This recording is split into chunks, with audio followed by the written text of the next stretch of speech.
Ndonse nongera ndabaha ikaze abakunzi ba BTV Burundi mu mwanya w'amakuru mu Kirundi. Reka munkundire turi kuri izi ngingo nkuru ziyagize. Leta y'u Burundi ngo irakwiye guhagurukira vuba bwango ikibazo cikena y'igitoro kugira ngo abenegihugu boroherwe. Nayo umukiriya ngo nukumufata neza kugira nejo akuzanire n'abandi bakiriya bivugwa n'abanyagihugu bo mu gisagara ca Bujumbura. Aya n'ayandi inyimukanya. Ndasubiye kubaha ikaze nkuko nari mpejeje kubibabwira. Leta y'u Burundi irakwiye kwicarira ikibazo cikena y'igitoro mu kurondera inyishu yihuta kugira abanyagihugu boroherwe, bivugwa na Faustin Ndikumana arongoye ishirahamwe Parsem Elvis Munyanitsa. Leta itagize ibishoboka vyose kugira irondera uburyo bwo kuzana igitoro, nayo nyene izohahombera vyinshi mu bijanye n'ubutunzi bw'igihugu. Biri mu kamo katewe na Faustin Ndikumana arongoye ishirahamwe Parsem. Parsem yagira isubire itera kamo cane cane leta yibutsa yuko ingaruka zirikena ry'igitoro rya buri kanya ni nyinshi cyane. Uravye ingaruka ziko ziragira ku biciro muri iki gihugu, ivyo biriko biratuma ubutunzi bw'igice bita ralentissement économique. Uyo investissement igabanutse, abantu batariko barahingura mu mashirahamwe ahingura mu buzi butandukanye, nukuvuga ko n'aya mataxi leta igomba gutoza ntabagitojwe neza. N'ivyo uvuga ngo amafaranga leta izotoza biragira ingaruka, ubukene bugaca bwiyongera mu gihugu, hanyuma ugasanga ibintu byose bisa n'ibiriko birayangara buhoro buhoro. Nico gituma iyi ngaruka z'igitoro zitofatwa minenengwe. Faustin Ndikumana ati hariho inyishu yihuta ikwiye gufatwa kugira ikibazo c'igitoro gikemurwe, n'ubwo ubushikiranganji mu vyo bujejwe harimo igitoro buhabwa uburyo buke bwo gukoresha. Leta nyene tubwira ngo inyishu y'igitoro igiye kuboneka meza agahera yandi agahera, gushiramwe girizora ivy'igitoro supeburi gashingwa ngabo ntubone akarusho gaca kaza. Inyishu nta yindi mu gihe twari dutanguye n'integura amafaranga leta izokoresha. Leta yabwirizwa kurondera amafaranga yihuta, yabideni yihuta, yabavuga na partenaire arizo za banki mondiale canke banki y'isi yose canke izo banki za Afrika canke n'ibindi bigega, ku buryo ironkwa amahera kwiye yihuta yo gusubiramo ubushobozi bwo kubika ibitoro, capacité de conservation de stockage y'igitoro.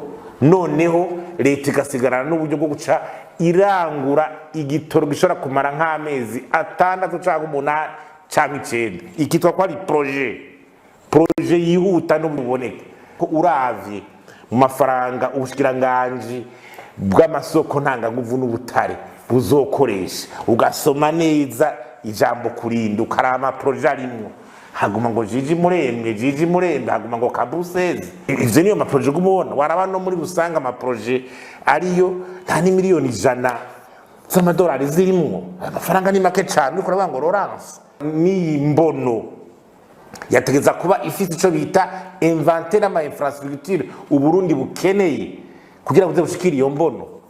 Kubona byashobora kuvuga tuti uravye ibihe birimwo mu ntegura amafaranga leta izokoresha, tubone projet nshasha ivuga ati ni projet yo gusubira mu gubika ibitoro kwagura. Iyo projet rero irihuta kugira ibindi biyogereko. Ikibazo cikena y'igitoro mu Burundi kimaze imyaka yaba 3 kitaratorega umuti urama, akaba ari yumva nyamukuru y'ubuzima buzimvye mu gihugu n'ubukene bwugarije abanyagihugu muri rusangi. Kwitwararika umukiriya biratuma azogaruka kugushorera ndetse akanakuzanira n'abandi. Nayo iyo umwirengagije ashobora no kudasubira kugutumbera, bivugwa n'abenegihugu bo mu gisagara ca Bujumbura. Patrick Hatangimana. Ngiye barabishika ugasanga nagiye nko tubona ugasanga uwo muntu amumaze 2-3 ikiro kintu nagifise, ugasanga sihari, ugasanga ari imbere mu bindi. Bico gihe abanyakiye nabi singaruka ahandi.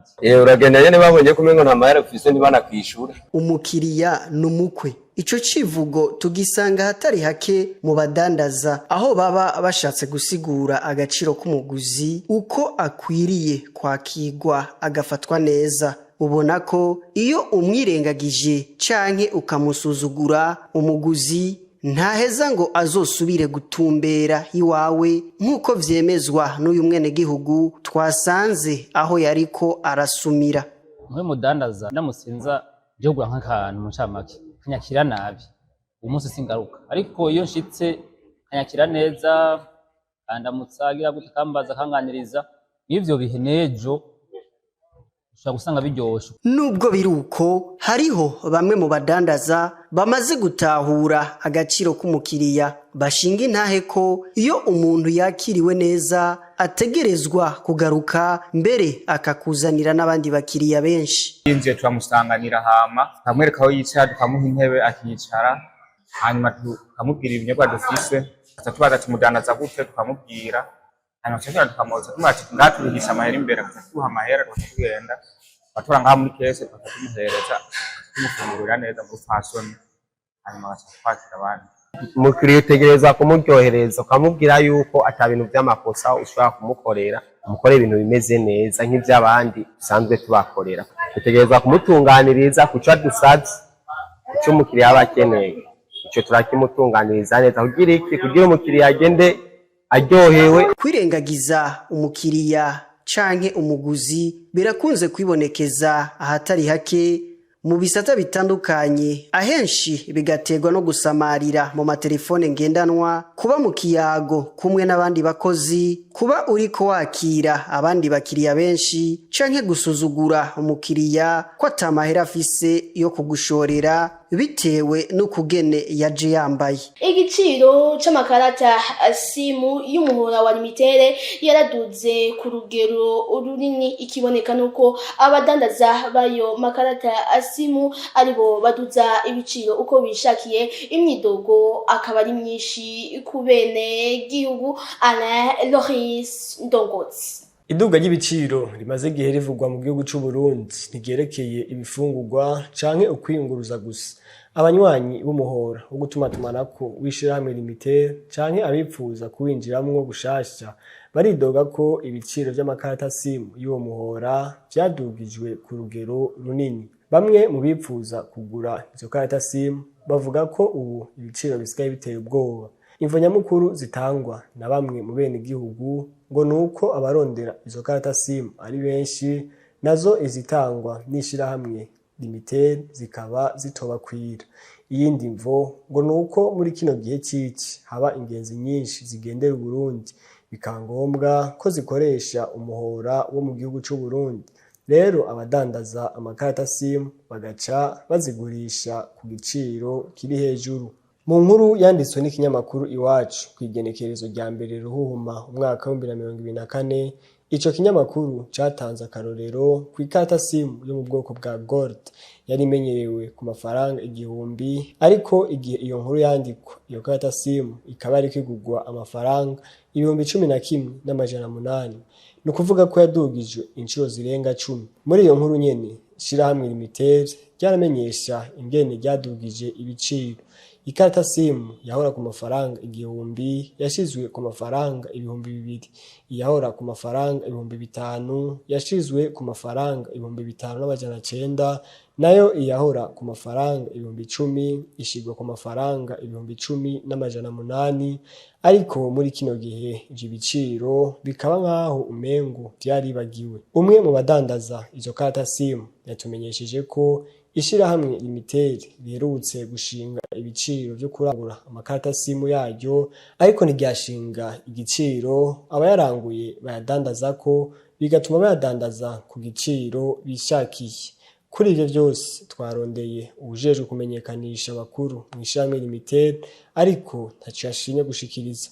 igice ca mbere c'ihiganwa rya VBL Elite Witi caraye kirangiye umugwi w'urunani udatsinzwe na rimwe mu nkino umunani.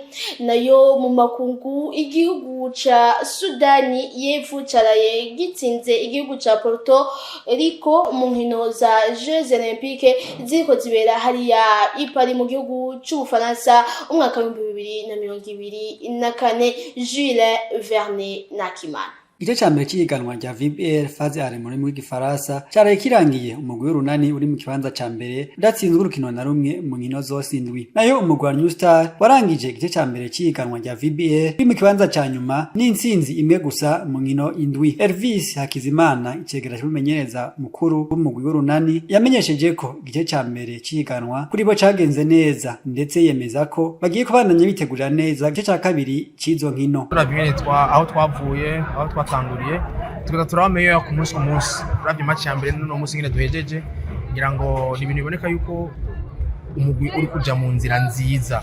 Abo twazanye ivyo tubashaka ko ivyo bariko baraduha kandi marana yuko bijana n'intsinzi y'umugwi nibaza yuko ivyo ndabishima cyane. Phase retour urabona ko ari fenêtre y'amahotituma twebwe natwe nibaza ko tuzosigara inyuma ibyo tuzokiranforsa tuzosigara inyuma tubonye aho dukeneye kongera ingufu tuzobikora. Nayo ku bwa Romisi Bujeje akinira umugwi wa Dinamo umwe mu bakinyi b'abarundi bariko baritwara neza arizeza abakunzi b'uwo mugwi ko bazokora ibishoboka vyose kugira ngo barabe ko uwo mugwi wa Dinamo wotahukana igikombe. Nta sope nimwe nigeze ndabishiramo kinyamukuru umukinyi yumviza umukoci bagahuza n'abantu ekipe biwe aho bakina nta sope irenze ni guhuza nabo mukina no kumviza umukoci nshaka ko tuba mbere amatusa tubateye intambwe tugasubira kugira muri bare kuko byazageza nabo.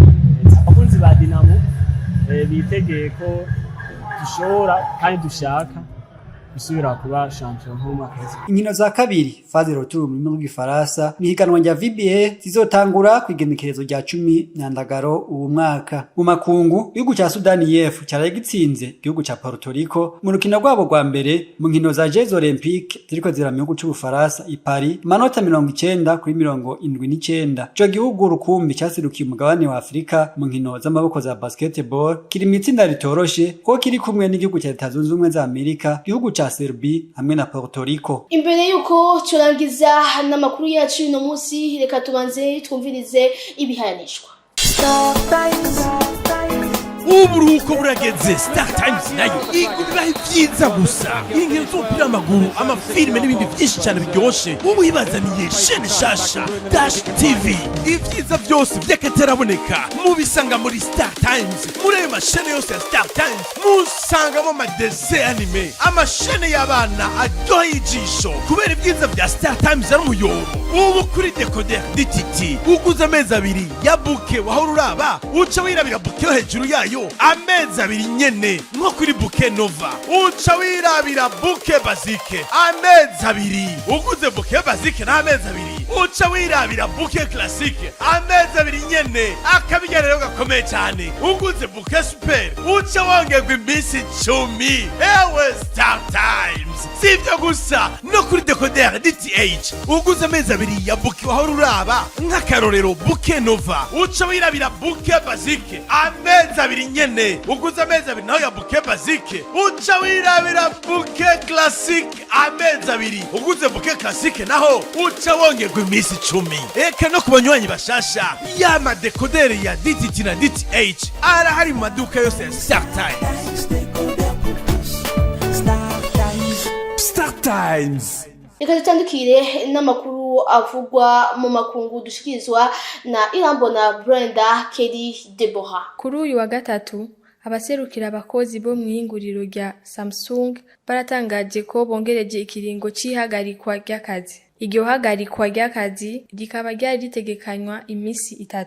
Iryo hinguriro riri mu mahinguriro akomeye y'amatelefone. Abakozi bashika 5,200 barahagaritse imirimo ku munsi wa mbere, inyuma yaho ibiganiro bijanye n'imishahara n'utundi turusho ataco byavuyemo. Uwo mugwi userukira abakozi ugizwe n'abakozi 30,000 ni kuvuga ica gatanu c'abakozi bose b'ihinguriro. Umugwi uharanira agateka k'abakozi watanguye ibiganiro kuva mu kwezi kwa mbere, naho ivyo biganiro ataco vyavuyemo. Dutandukire muri Leta Zunze Ubumwe za Amerika. Abantu bagera ku 4,000 barahunze biturutse ku muriro wadutse mu buraruko bwa California. Iyo miriro yahitanye amahektari ashika ku 350 kuri uyu wa gatandatu igenekezo rya 27 mu Kakaro. Iyo miriro igize iyigira indwi mu miriro ikomeye yashitse muri California. Abajeje gutabara n'indege bakaba bashoboye gukinga ku bice 10% gusa. Igipolisi carahagaritse umugabo w'imyaka 42 yikeka kuba yarateye iryo sanganya. Ni kuri iyo nkuru duciye turangiriza kwerekana abashimire mu mwese mwadukurikiranye, shimira abagenzi banje baduhashije gutokanya ano makuru, ndabasaba kubandanya mukurikirana ibiganiro bya BTV Burundi, mugire aho muba mwubahwe naho gutaha.